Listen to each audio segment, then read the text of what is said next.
Bueno, buenas noches a todos. Para mí es un honor estar aquí con ustedes, compartiéndoles algo de lo que he estado estudiando y aprendiendo en este tiempo. ¿Me ven y me escuchan todos bien? Sí, mi doctora, se ve muy bien. Vale. Bueno, entonces empecemos. Hoy les quiero hablar de epigenética. Me formé en la Universidad de Antioquia como médica y luego hice la especialización en epigenética.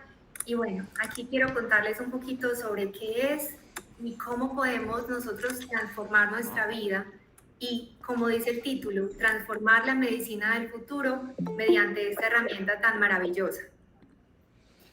Y primero entonces quiero hacerles una pregunta y es para que todos la tengamos como sobre la mesa. ¿Está el conocimiento médico en jaque ante las nuevas tecnologías? Luego vamos a hacer como un debate sobre eso, pero bueno, quiero que piensen qué opinan. Estamos escuchando por todo lado lo de la inteligencia artificial, que van a reemplazar muchos de las carreras o de las profesiones que hay ahora y que la inteligencia artificial está arrasando pues como con muchas de estas profesiones, incluyendo, dicen, la medicina. Y en esto quiero entonces que entremos pues como a pensar cómo los médicos podemos apoyarnos de estas herramientas con nuestro saber médico y no permitir que estas tecnologías pues como que nos hagan a un lado, sino nosotros apoyarnos de estas herramientas. Entonces quiero hacerles un pequeño resumen inicialmente de biología, genética, ya hablarles específicamente de epigenética, los mecanismos epigenéticos y la nutrigenómica, para ponerlos en contexto entonces. Entonces aquí vamos a ver, esto es un modelo de una célula animal, como todos la conocimos en nuestros estudios, en una célula eucariota, porque tiene un núcleo diferenciado donde guarda todo su material genético, y las organelas que cumplen pues una función específica en cada una de las células. Aquí siguiendo el cuerpo humano, partimos de una sola célula de un cigoto y a medida que se va haciendo las divisiones, las células van haciendo cada una como funciones específicas. Se van dividiendo y van adquiriendo cada una función que le permite entonces formar tejidos. Esos tejidos que pueden ser las células hepáticas, células cardiovasculares, células del corazón, del cerebro. Entonces lo que vemos aquí es que a partir de una célula en el cuerpo humano se convierte en entre 10 a 100 billones, billones con B, billones de células en el cuerpo, cada una con funciones diferentes, con más de 250 tipos de células que realmente nos van a formar lo que somos. Las células se unen y forman tejidos, los tejidos forman órganos, los órganos forman sistemas y finalmente lo que somos el cuerpo humano como somos nosotros. Ahora vamos a centrarnos mucho en el núcleo. Y el núcleo, aquí vemos en una figura un cromosoma y el ADN. Y ahora les voy a mostrar bien cómo es esa función del ADN y, y la importancia en la epigenética. En esta figura quería mostrarles la belleza de la división. Eso es una célula en mitosis que ya está casi en telofase, donde se divide del todo y su material genético se divide exactamente para que cada una contenga el mismo material genético. Y entonces, ¿qué es el material genético? ¿Qué es el DNA? El DNA es el manual de instrucciones que que nos identifica como somos, como seres humanos, con las diferentes formas, estatura, ojos, color de cabello, color de piel. Es un manual de instrucciones que le da a la célula la capacidad de hacer sus funciones de manera adecuada. Y entonces, ¿cómo es ese ADN? Ese ADN, si nos acordamos todos en biología, sabemos que es una doble hélice, que es una cadena complementaria donde tenemos unas bases nitrogenadas que se unen por medio de enlaces de hidrógeno y que entonces lo que hacen es complementarse. Donde hay una timina se une una adenina y donde hay una guanina se une una citosina. Eso es la complementariedad. Y es una doble hélice porque una va en un sentido y la otra va en el otro sentido. Tenemos en el cuerpo 3.000 millones de pares de bases que tienen que estar condensadas en el núcleo y que si sacáramos el ADN del núcleo de una sola célula mediría 2 metros. Toda esa información genética que tenemos es la que nos da las instrucciones. Y aquí en la otra figurita vemos cómo ese ADN se duplica, se abre y forma una, digamos que otra secuencia que transcribe, que es como una copia de una de las hebras, para que así podamos dividir las células y que cada una tenga el mismo material genético que la anterior. Aquí quiero citar al doctor Watson y al doctor Crick, que fueron, digamos que los pioneros que sacaron el modelo del ADN. Esta publicación la hicieron en el 53 y 10 años después les otorgaron el Premio Nobel de Medicina por la importancia de esta publicación y de esta investigación donde nos hablaban del modelo, cómo era el modelo del ADN. Y es ese modelo el que nos ha servido para futuras investigaciones. En los 90 se inició un proyecto muy importante que era el proyecto Genoma Humano. Me acuerdo que yo estaba en la universidad todavía estudiando y decíamos que cuando saliera todo ese genoma íbamos a encontrar una cantidad de maravillas para saber cómo actuar en diferentes enfermedades. Ese proyecto duró varios años, se trabajó en digamos que un encuentro con muchos científicos a nivel mundial, donde no solo participaron genetistas, sino físicos, matemáticos, y con la ayuda de todas las tecnologías que iban avanzando, lograron secuenciar el genoma. El genoma finalmente salió en la revista Science y en la portada de la revista Nature Genoma Humano, donde decía que ya teníamos la secuencia completa. Realmente estaba en un 98%, la secuencia completa salió hace muy poco, pero ya con eso nos estaban mostrando la importancia de los genes. Y una cosa en particular que quiero contarles es que cuando los científicos encontraron todo ese genoma, se dieron cuenta que solo el 2% de todos esos 3.000 millones de pares de bases, solo el 2% codificaba o lograba hacer una proteína, o sea, eran genes que se expresaban. Y un dato curioso, un grano de arroz tiene 50.000 genes, una manzana tiene 60.000 aproximadamente, y nosotros los humanos tenemos entre 22 y 25.000 genes. Es decir, que tenemos muy poquitos genes para una secuencia tan larga. De hecho, se decía que era un ADN basura el que no estaba codificando, pero ya hoy en día se ha encontrado que tiene funciones muy especiales y muy específicas para proteger el ADN. Entonces, ¿qué vamos a ver? ¿Qué es un gen? Para definir un gen, vamos a mirar que es un fragmento de la secuencia del DNA que tiene la capacidad de expresarse mediante la producción de proteínas. Entonces un gen logra, bajo una secuencia, hacer que esa célula le entienda la instrucción y produzca una proteína. Y entonces aquí esta figura representa cómo el ADN en 3 dimensiones, pero cómo se fragmenta, y aquí podríamos decir que hay 4 genes. Entonces los genes lo que hacen es realmente una sucesión de letras que representan las bases nitrogenadas que habíamos hablado de adenina, guanina, timina y citosina, y entonces para sintetizar lo abrevian en simplemente las letras. Aquí habría un gen, aquí habría otro, aquí habría otro y aquí habría otro gen. Eso es lo que básicamente es un gen, una secuencia, un fragmento del ADN. Y entonces, ¿cómo hace ese gen? Aquí en la figura muestra la secuencia del ADN con timina, adenina, guanina y citosina. ¿Cómo hace ese fragmento de ese DNA, que es el gen, para producir una proteína? ¿Cómo es ese lenguaje para que la célula pueda entenderle y decir, usted me está diciendo que produzca una proteína? En ese caso sería un gen activo. Entonces vamos a ver. Inicialmente sería la transcripción. Aquí tenemos otra vez la doble hélice de ADN representada en este dibujo. Aquí tenemos que cada base nitrogenada tiene un color, timina, citosina, adenina, guanina. Están representados en esta figurita. Y aquí vamos a ver cómo entonces, por medio de la apertura de este doble hélice, se va a transcribir un RNA. Entonces, el DNA es ácido desoxirribonucleico y el RNA es ácido ribonucleico. Simplemente la diferencia es que es una sola hélice y que tiene o sea, que cambia el ácido ribonucleico por desoxirribonucleico. Entonces aquí vamos a ver la transcripción. La única diferencia es que va a cambiar el uracilo por la timina, pero es muy fácil un lenguaje de 4 letras pasarlo otra vez a 4 letras.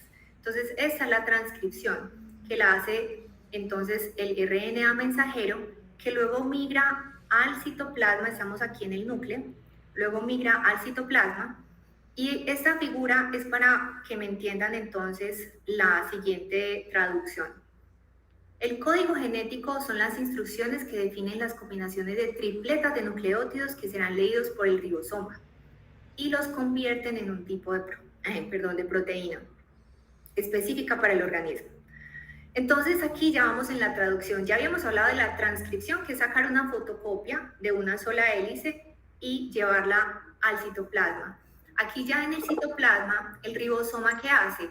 Hace una traducción para pasar de un idioma de 4 letras a un idioma de 20 letras, que serían la representación de 20 aminoácidos. ¿Cómo lo hace? Lo que hace es unirlo por tripletas, que son los codones. Entonces el ribosoma reconoce, por ejemplo, la AUC y dice, bueno, voy a poner UAC porque son las complementariedades.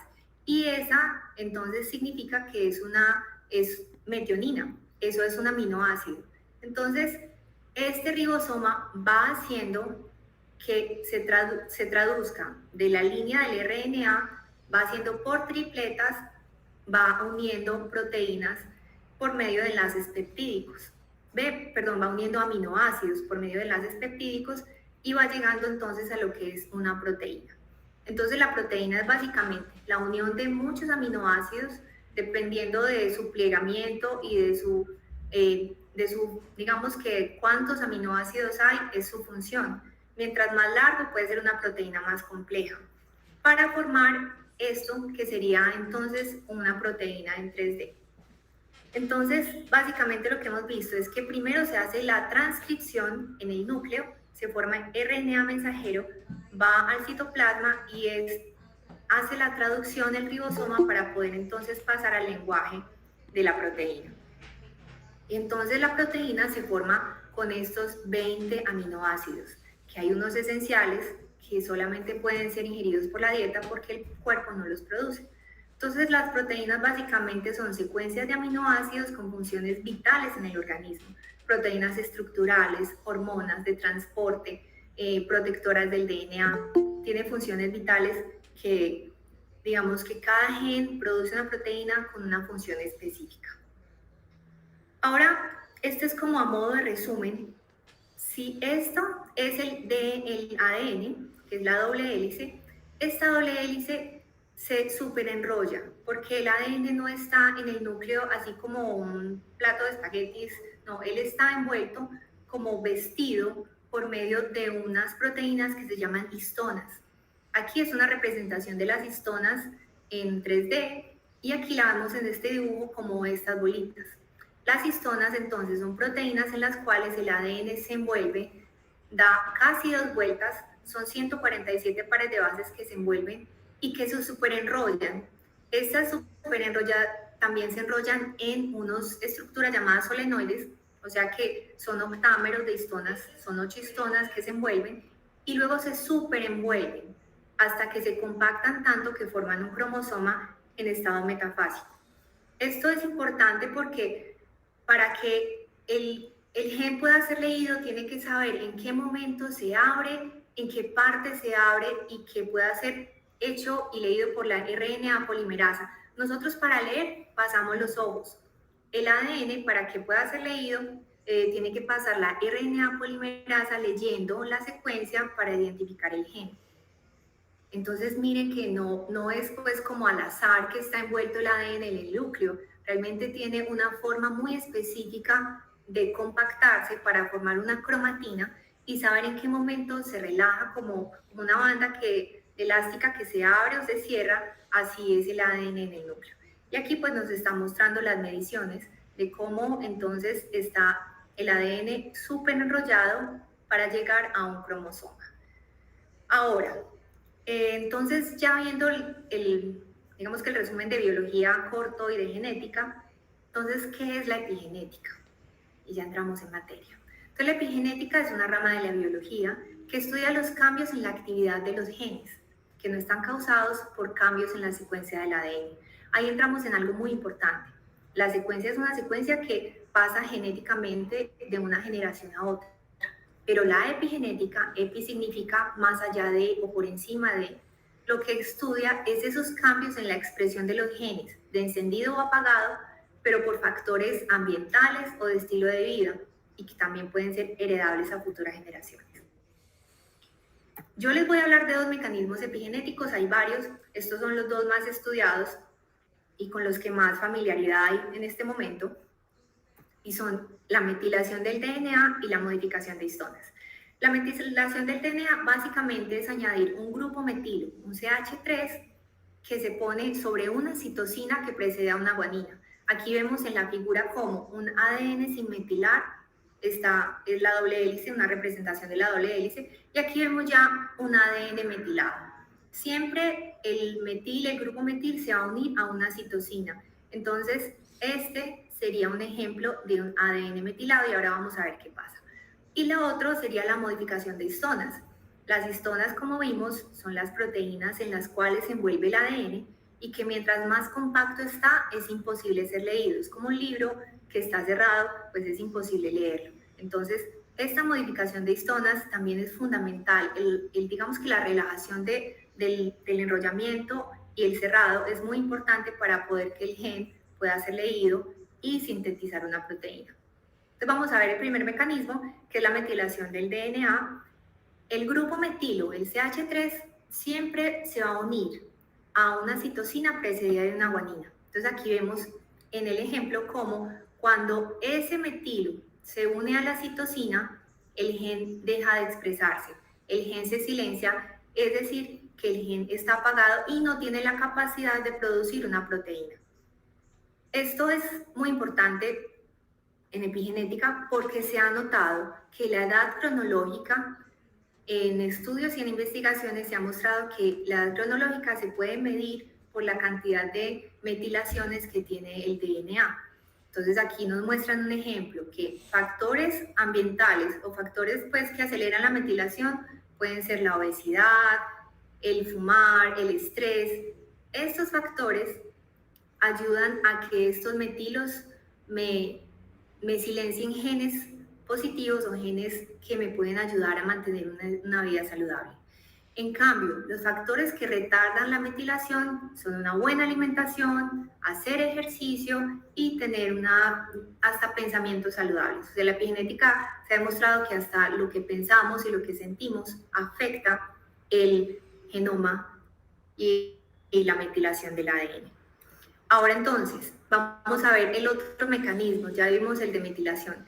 El de la desacetilación o la acetilación de histonas, lo que es aquí estamos representando cómo están las histonas, que son las proteínas en las cuales se envuelve el ADN.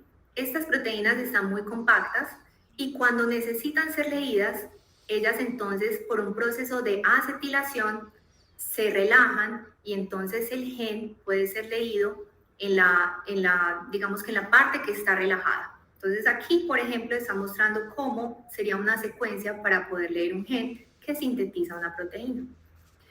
Básicamente, ¿por qué es importante esto de la epigenética o de permitir y restringir el acceso a los genes? Porque si, digamos que esa regulación génica no existiera o regulación epigenética, y si todo el tiempo el ADN estuviera constantemente relajado, todos los genes de un organismo podrían estarse transcribiendo y leyendo al mismo tiempo, produciendo proteínas en un desorden absoluto y no podríamos hacer diferenciación de las células con funciones específicas de acuerdo al mecanismo epigenético. Y aquí en resumen, esta figura lo que les quiero mostrar es que básicamente un gen encendido, o sea, un gen que sí puede sintetizar una proteína, es porque tiene la cromatina abierta, las citosinas no están metiladas y las histonas están acetiladas, relajadas. Y un gen apagado es un gen que hace totalmente lo contrario, es una cromatina muy condensada, citosinas metiladas y las histonas están desacetiladas, o sea, totalmente compactas.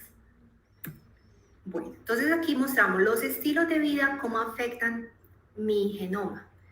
Si yo tengo un estilo de vida sedentario, con obesidad, con estrés y con mala alimentación, voy a afectar mi genética y voy a activar genes nocivos para mi salud y voy a desactivar genes que me hacen genes protectores. Por el contrario, si tengo una alimentación saludable y hago ejercicio y tengo pensamientos positivos, voy a tener entonces una epigenética saludable y realmente una adultez, como decía Carlos al inicio, una adultez saludable y agregarle años a la vida a los años, perdón. Bueno, aquí vemos cómo el genotipo sería la secuencia del DNA, o sea, ese manual de instrucciones con las letras, con las letras y la secuencia. Y el medio ambiente sería lo que se imprime y que la epigenética puede variar a pesar de que sea la misma secuencia. Eso nos da el fenotipo, que es lo que podemos observar a simple vista.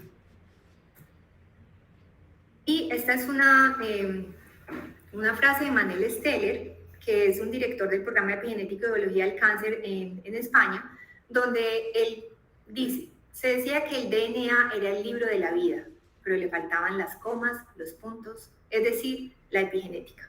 O sea, la epigenética es la que le da sentido al texto, dependiendo de la entonación, de los puntos, de los signos de interrogación, es lo que le da el sentido a lo que lee el genoma y que puede interpretar la célula. Entonces es súper importante la epigenética. Y otra cosa muy bonita es que es reversible, que si cambiamos el estilo de vida podemos revertir muchos de los daños que hemos hecho a causa de un estilo de vida poco saludable. Aquí les quiero mostrar un estudio que me pareció muy interesante, que habla de la parte heredable, o sea, si las modificaciones epigenéticas pueden ser heredables. Y entonces les quiero traer el estudio de la hambruna holandesa. Este estudio lleva muchos años, se empezó a crear en los 90 o finales de los 80 a los 90, donde se empezó a notar que muchos adultos comenzaron a sufrir diabetes mellitus y obesidad, a pesar de que las estadísticas eran, digamos que un porcentaje, y de un momento a otro se elevó un pico de un porcentaje muy alto. Se fueron para atrás y se dieron cuenta que estas personas habían estado en gestación en los años 1944 y 45, a finales de la Segunda Guerra Mundial, donde los Países Bajos sufrieron una severa hambruna debido a la ocupación alemana. Esto duró solo 6 meses, pero la hambruna fue tal que causó cambios epigenéticos en los recién nacidos.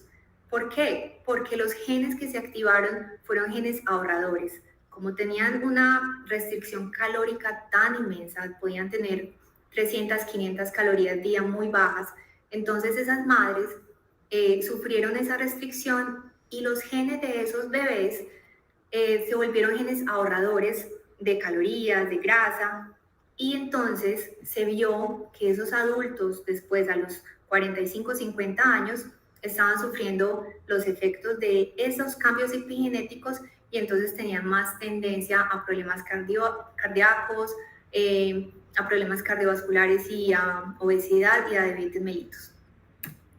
Y aquí es un estudio muy bonito donde en un ratoncito pues lo meten en una cajita, le ponen un olor, luego le dan unos estímulos eléctricos y hacen que sienta miedo.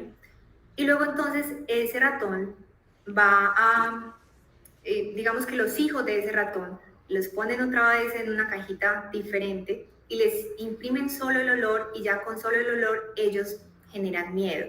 O sea que esta sensación que tenía el ratón progenitor pasó al ratón hijo y al ratón nieto sin necesidad de que ellos hubieran sufrido la descarga eléctrica. Entonces es como la epigenética también es lo que se piensa, digamos que las emociones, los traumas también se pueden heredar en futuras generaciones.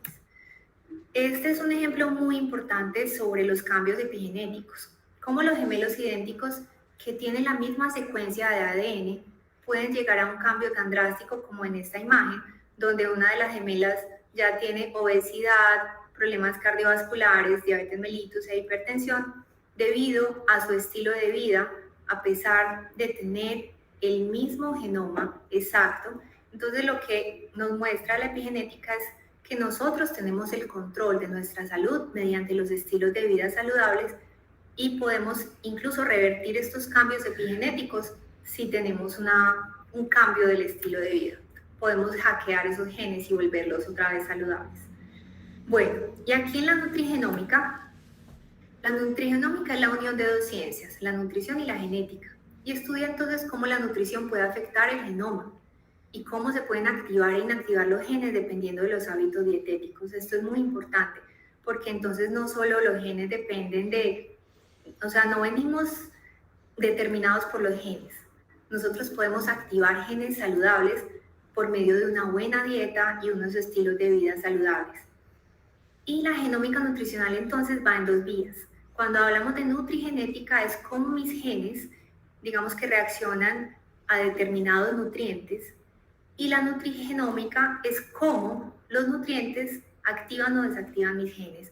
Entonces van en el sentido contrario, pero básicamente pues el uno depende casi que del otro. Antes la nutrición era basada en la evidencia. Digamos que se proporcionaba un nutriente y si a la mayoría de las personas les iba bien con ese nutriente, entonces decían que se consideraba que ese nutriente era recomendado para toda la población. Ahora la nutrición es personalizada o de precisión y se parte de la base de que todos los seres humanos somos distintos genéticamente. Entonces lo que a una persona le puede convenir, a otra le puede hacer mucho daño. Entonces ya las dietas o los tratamientos deben ser adaptados a cada individuo con su genoma. Y por ejemplo aquí les quiero mostrar en esta figura la importancia de la nutrición epigenética. Los alimentos contienen fitonutrientes, son compuestos químicos que realmente van a nutrir mi genética, mi epigenoma y van a mejorar entonces la expresión de mis genes. Aquí pues vemos cómo unos genes de unos alimentos pueden entonces modificar las histonas, otros alimentos pueden metilar el DNA o no metilarlo, y todo esto lo que hace es que una intervención nutricional pueda ser reprogramable, o sea, el epigenoma se puede reprogramar a través de una muy buena intervención nutricional personalizada. Aquí les quería hacer un ejemplo de la actividad biológica del ácido clorogénico, que es un componente muy importante que está en la pulpa del café y en todos estos nutrientes, y que en este estudio del 2022 salió como uno de los más importantes protectores hepáticos, protector renal, antibacteriano, antitumoral, ayuda al metabolismo de la glucosa, metabolismo de los lípidos, es antiinflamatorio, incluso acción relajante en los vasos sanguíneos, antioxidante. Entonces, aquí este es un solo ejemplo que quería traer a mencionar, porque para que nosotros tengamos en cuenta la importancia de la nutrición en la salud, en la prevención e incluso en mejorar muchas de las enfermedades. Y entonces, ¿para qué es importante la epigenética? La epigenética nos viene a decir que no solo somos lo que comemos, la epigenética nos dice que somos lo que absorbemos, la capacidad de absorción del organismo, lo que respiramos, lo que nos untamos, lo que pensamos. O sea, la epigenética es un proceso inmenso de todo lo que somos. Somos seres, digamos que bueno, se me escapa la palabra en este momento, me disculpan, pero bueno, biosensibles, exactamente. Entonces, captamos las sensibilidades del medio, captamos lo que pensamos, nos afecta el epigenoma o lo que comemos también. Los alimentos de hoy en día son altamente procesados, con muchos pesticidas, metales pesados y muy bajo contenido de nutrientes. Entonces es muy importante que nosotros los profesionales de la salud podamos educar bien en medio de tanta desinformación a las personas o a nuestros pacientes. Porque a mi consulta me llegan pacientes diciendo es que no puedo comer pescado, el atún porque tiene mucho mercurio y no puedo comer entonces verduras porque tienen mucho pesticida, entonces ¿qué como? Realmente lo que podemos hacer es hacerles una un test que luego les voy a hablar, donde les vamos a decir de manera personalizada qué es lo que su cuerpo necesita para optimizar todos sus sistemas y optimizar pues su salud. Aquí les quería contar que la dieta, término dieta, que la gente odia el término dieta, proviene del griego diatia, diaita, y significa estilo o modo de vida. Entonces, la dieta no es un término restrictivo, calórico, o es simplemente que no puedes comer sino lechuga. No, la dieta es un estilo de vida y envuelve 3 factores fundamentales que son realmente la epigenética. La epigenética se basa en la alimentación saludable, en la práctica de ejercicio regular y en un sistema emocional estable, hacer una gestión de las emociones de manera correcta. Y también nos ayuda a descifrar qué necesita cada paciente de manera personalizada. Entonces nosotros, digamos que podemos lograr la nutrición epigenética como modelo terapéutico. Nosotros tenemos un test que se llama multitest, donde analizamos más de 800 sustancias en el organismo, entre aminoácidos, vitaminas, minerales, antioxidantes, ácidos grasos, y si están contaminados con metales pesados o con hidrocarburos. Esto se hace mediante unas hebras de cabello, o sea, es cero invasivo. Se analiza de forma personalizada si tienen déficits nutricionales y si hay algunos alimentos que le causan sensibilidad para evitarlos en su dieta. Le entregamos un plan de nutrición personalizado, adaptado según el epigenoma de cada individuo, y digamos que podemos aprovechar ese potencial terapéutico porque podemos hacer una intervención por medio de la alimentación y hacer una medicina personalizada para mejorar la calidad de vida de los pacientes. Eso es lo que nosotros analizamos. Digamos que aquí hay una figura de lo que tenemos. En la gráfica muestran los indicadores epigenéticos y los indicadores externos del medio ambiente que contaminan entonces el organismo. Aquí dice cuáles son los que debe hacer, digamos que tiene que complementar de forma inmediata porque están muy bajos. Aquí forma media es como que optimizar según las necesidades, y de forma baja amarillo es que casi que está en el nivel óptimo, porque el nivel óptimo sería en la rayita verde, pero pues aquí entonces nos falta optimizar todas estas vitaminas, minerales, aminoácidos. Y aquí nos muestran indicadores del sistema inmunológico y cuáles serían las vitaminas, los antioxidantes que debe potenciar para mejorar entonces su sistema inmunológico. También sale el sistema cardiovascular, sistema metabólico, sistema digestivo, pero eso es como un pequeño abrebocas. Entonces, ¿cuáles serían las ventajas? Sería un diagnóstico de precisión personalizado, optimiza los tratamientos específicos de cada paciente porque mejora la inflamación, mejora todo el tema de estreñimiento, digamos que incluso la parte cognitiva se ha visto que mejora muchísimo con una intervención nutricional. Se le entrega una guía para que tenga un cambio de estilo de vida saludable.